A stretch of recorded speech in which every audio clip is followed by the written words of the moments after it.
all said they would be willing to put together an international peacekeeping and security force that could move in as our troops leave. And that would be the way that we, you're always caught between two scenarios. The media and also politicians, other than theirs, like to say, well, there's only two choices. Well, actually, there's three. Now you can divide Iraq and have, genocide, which is great. You can have two choices, which is maybe you can either stay there where the occupation is fueling the insurgency, and I've talked to military officials and they've said that they estimate that about 80% of the insurgent activities is in direct correlation with the presence of the troops in Iraq.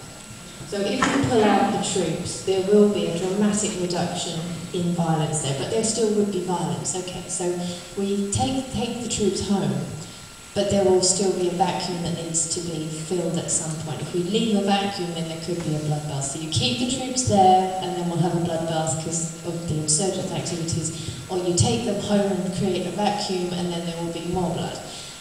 There is quite a lot of middle ground here that nobody ever talks about, and that's where the International Peacekeeping and Security Force comes in.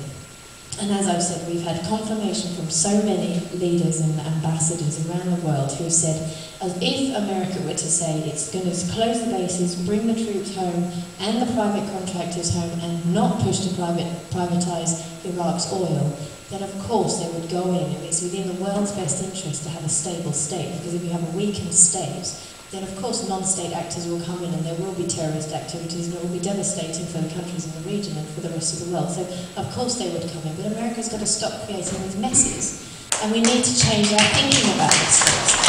So there is a way that we can bring the troops home, there's a way that we can stabilise Iraq, there's a way within the plan it also talks about economic sovereignty, about bringing home the private contractors so that the Iraqi people can have jobs. It's about paying reparations to the Iraqi people. We have killed over 1 million innocent civilians. 1 million.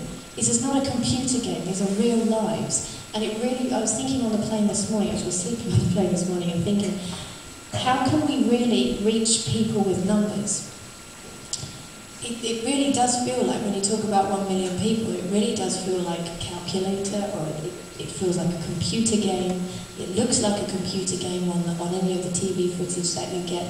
How do we really get people back into their hearts to feel the devastation that we have waged on these people and on ourselves in return because of the troops that are coming back?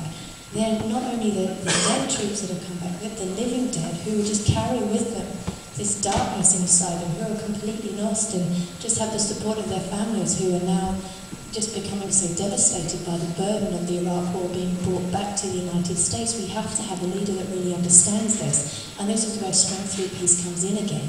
Anyone who says that the troops will still be there by 2013 clearly doesn't understand international relations, they don't understand what's good for the country, they don't understand a clear national security policy either. Strength through peace is the way we need to go.